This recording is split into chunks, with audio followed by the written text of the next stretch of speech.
Good morning. Good morning. It is morning here in Pennsylvania. Yes.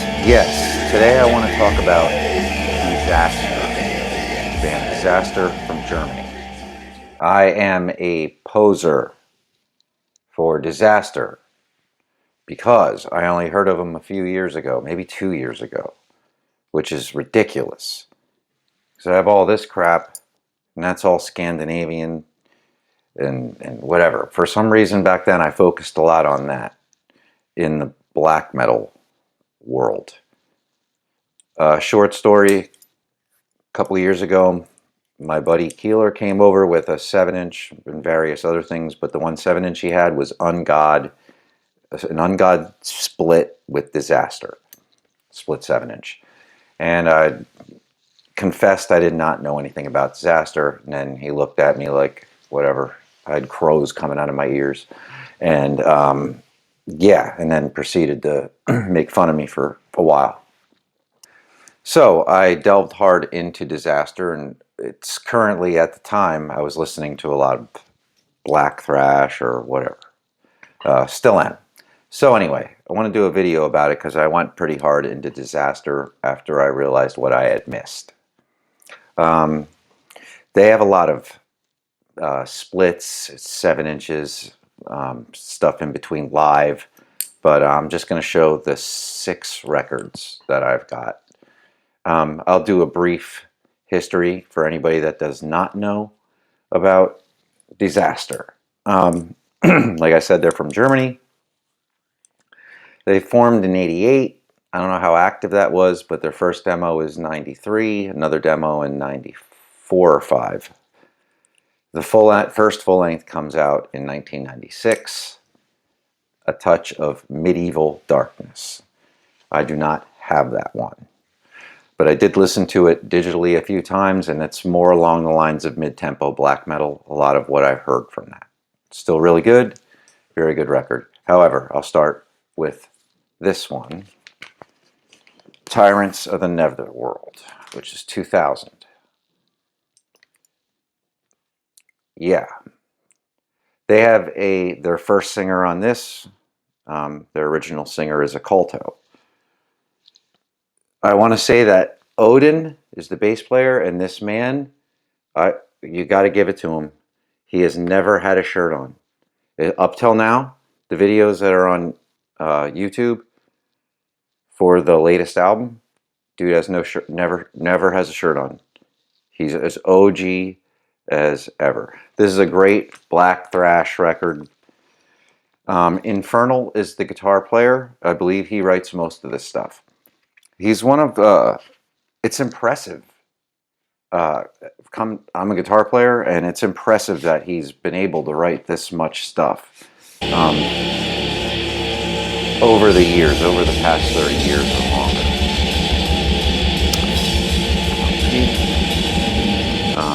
A Culto this could be blasphemous to say. I do really like these records. I really like the singer that came on the next record.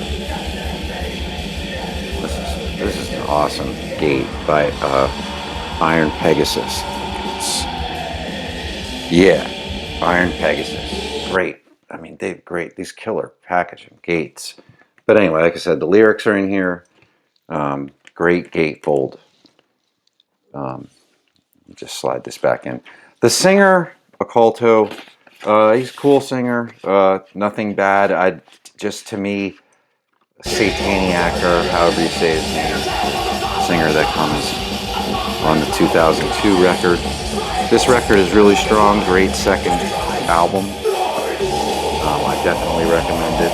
Good black thrash record. They have some songs on that album that they still play live to this day, just to say how much it holds up. Forgive my obvious disorganization. Alright. This is definitely one of my favorites. If not my favorite, Divine Blasphemy. This is outstanding. Definitely a lot of hits on this one.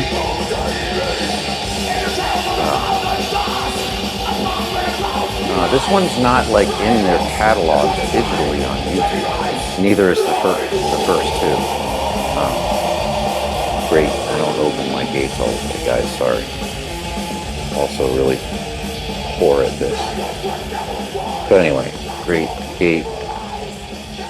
Also by Iron Pegasus. Killer, man. Awesome songs on this. Divine Blasphemies, obviously the title track is killer. Black Thrash. This album, yeah, Alliance to the Power Throne and Nighthawk has the choruses by the great by Creed. Shows up on there. Awesome. And that has Sataniac on it. And his vocals are definitely, to me, really, really powerful. And a big jump. Again, I'm not taking away from the original singer. He's really cool. But there's definitely a potent change. You could tell this guy's very, very loud, very strong, and enunciates pretty well. They write great lyrics. And I'm going to say that I hear from him, I don't know if he would even be aware of it, but I hear some Tardy in him a lot. He doesn't sound like John Tardy, but there's definitely an influence there, man. The way he shapes certain words. He's great at like also doing great frontman things, just like, I don't know, growling and grunting and stuff, and in between adding just some character to the song, to the vocals. Angel Whore comes out in 2005. This is outstanding. This is I found on Discogs. It's kind of a little beat up, but not too bad. Another gate. I guess Metal Blade signs them and then puts out the CD of this. And then Iron Pegasus puts out the vinyl. So this was like this is definitely an older one. The record is just,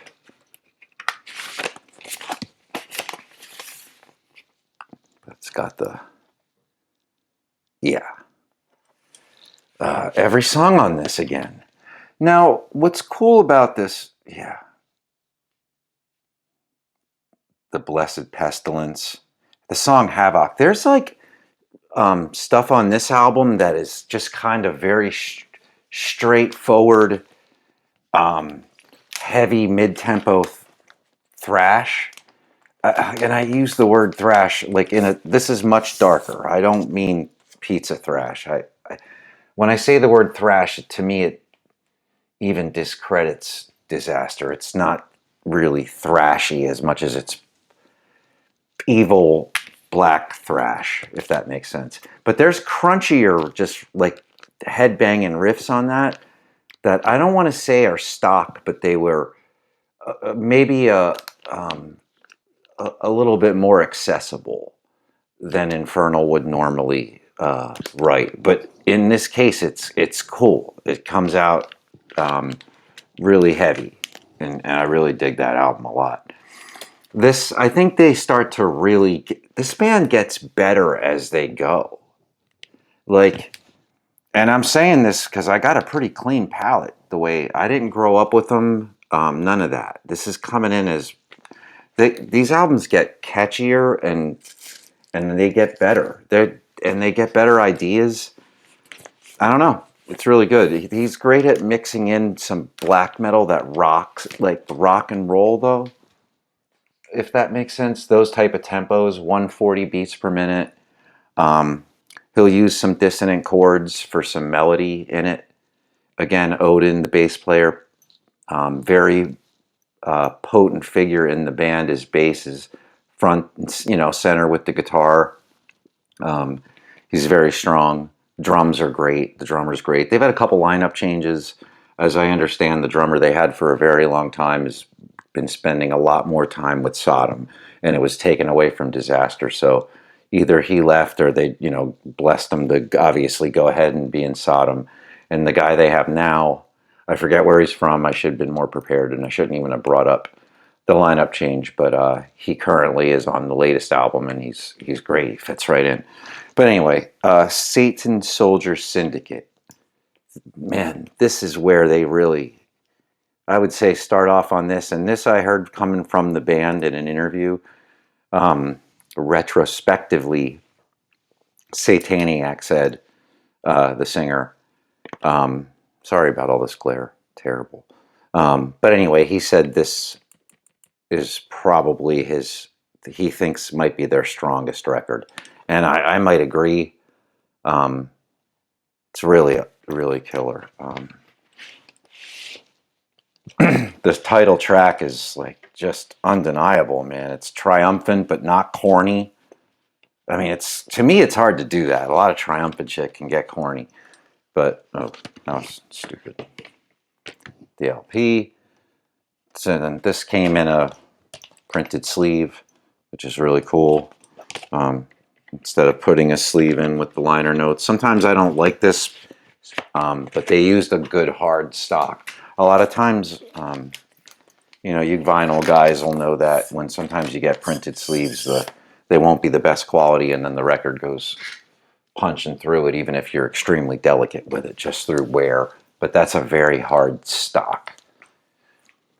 Again, this one, I don't know, it could be, it might be better than that.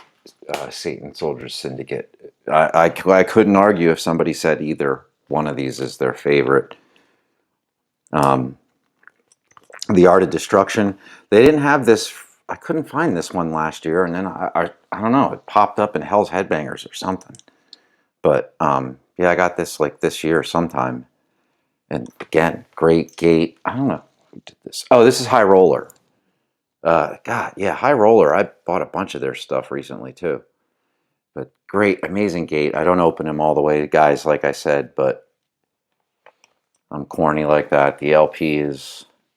Oh, these things come with posters too. Oh, I forgot this. Yeah, that's the LP. I don't really particularly care for these really flashy. Sometimes if you get a modded vinyl press with a cool color, it's a nice surprise. I don't really care for these splatters and stuff, but I don't hate it. Again, though, great packaging by High Roller on that one. That one is 2012, and the one before it, if I didn't say it, there was this. That's 2007, Satan Soldier Syndicate. That's kind of a tongue twister. Wow. Anyway, there was some stuff in between, but again, they're live things, and what do you call it? Like I think there's a split with Sabbath in there somewhere from Japan. This again, this is the I do not have. I think it's called the Iron Ages or something. I should have been prepared about that. I just ordered it. Oh, it is right here. Well, The Oath of an Iron Ritual. That.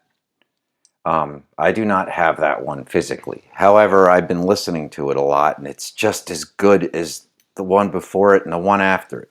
I swear they're just keep getting better. So I can't speak on that one specifically because I don't own it, and therefore don't digitally listen to it as much. Because I usually listen to tangible music a lot. I try to.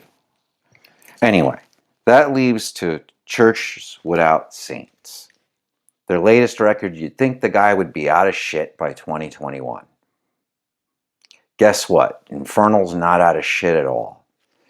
It's impressive, man. You'd think that this would be at least like, a little stock or weird or something. No, it's exactly what you want. You could start here. It's really something. This thing's catchy as hell. Yeah, did not have high expectations for this one. I always start earlier knowing that that's where the songwriting is going to be.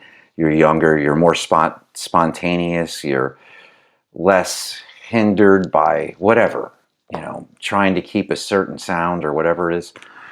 No, it's outstanding record. Outstanding. Catchy as hell. The title track, I probably listened to just that song a couple dozen times. It's mid-tempo, black metal type song that's melodic, but normally I don't gravitate towards that shit, but it's super catchy.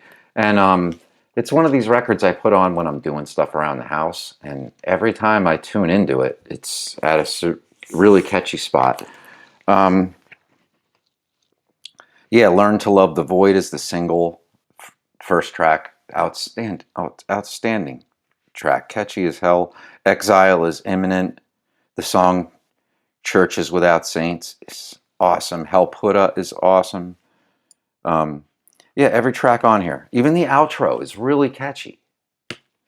I'm going to say there's like a little bit, there's a track on here, and I don't remember which one, that has like a Brave Murder Day feel to it. Again, it fits with Disaster. Somehow he did that, and it's not, I'd normally be like, guys smell bullshit, what are you doing? But he made it work. And he created another avenue that he can use in later stuff. So, like, again, I don't know. Coming from a guitar player, my hat's off to this guy Infernal for really not being redundant as a songwriter for after all these years and writing really good, catchy albums coming out of Germany. And I really like that they're German. Anyway, yeah, I found out I'm pretty much 100% German. I always thought I had some Russian in me and some Slovak or something. We always thought as a family, but we did that ancestry thing. And coming from every angle, I'm German. I gravitated towards German. I took 4 years of it in high school. So, but anyway, yeah, I usually only listen to Creator from Germany a lot. But as of the last couple of years, a whole lot of Disaster. So that's the video for today. Disaster, 17 minutes. Holy shit. You've all cut this off after 3 minutes. But anyway, I recommend Disaster if you like, kind of black metal, but really a lot of thrash, black thrash that's dark mixed in there, a lot of melodic stuff. Really good album. Really good album. I couldn't even tell you which one to pick. Pick any one of them. They're all great. That's the video for today.